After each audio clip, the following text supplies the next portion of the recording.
It started with roses. Red, dramatic, expensive, just like everything he did. Every February 14th, he gave her the same performance.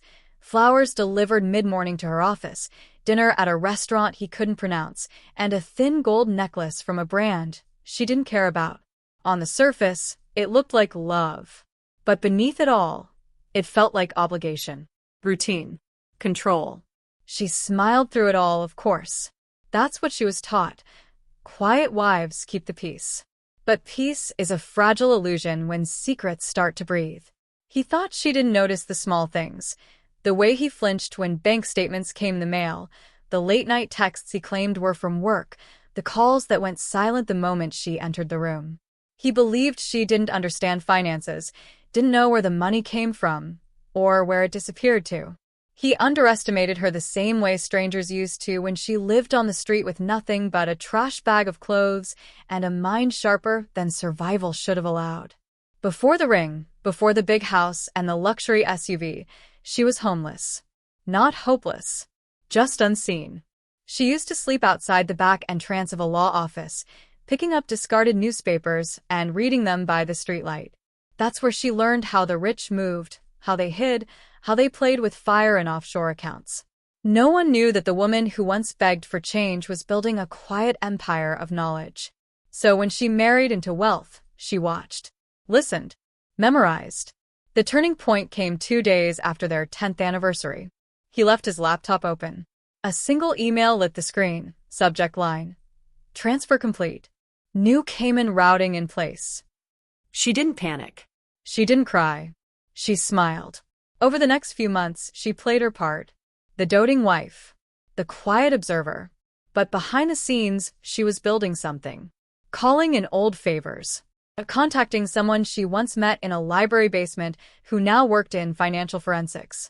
Learning everything about how asset hiding works, and more importantly, how to expose it. That's when she discovered just how deep his betrayal went.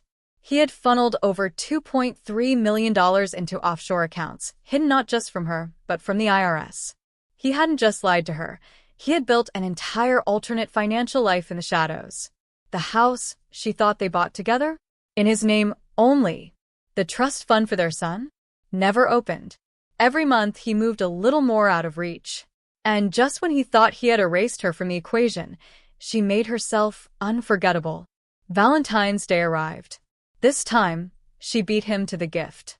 While he was still rehearsing his speech for dinner, roses in hand, reservation confirmed, an envelope landed on the desk of an IRS special investigator.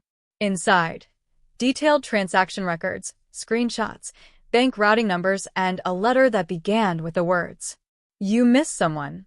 By the time dessert was served, agents were knocking at his office door. Not for a visit, for a search warrant.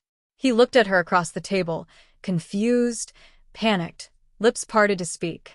She raised her glass and whispered, "Happy Valentine's Day, love."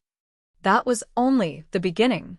Turns out, exposing a financial criminal isn't as difficult when you already know where the bodies, digital or otherwise, are buried. He had mocked her for years, called her slow when she asked questions, laughed when she suggested starting her own business, brushed her off when she talked about having her own savings. What he never realized was that she had already started one. In fact, she'd been quietly building a consulting firm under a pseudonym, one that specialized in tracing hidden assets. And her client list? Growing by the week. As the investigation unraveled, so did his empire. Frozen accounts, seized properties, business partners distancing themselves. And her? She never raised her voice, never made a scene. She simply left, walked out of the marriage without a single alimony demand, no messy divorce trial, no press coverage. Just a one-line message left on his voicemail. "Consider this my final return on investment." But there was one twist he never saw coming. She didn't do it for the money. She did it for the silence she had endured. For the years she was made to feel small. For the gaslighting, the manipulation, the subtle condescension. She did it to remind him, and herself, that no one is too powerless to fight back if they know where to strike. Now, she travels under a different name. Runs high-stakes asset recovery operations. helps other women find what was stolen from them: dollars, dignity, identity.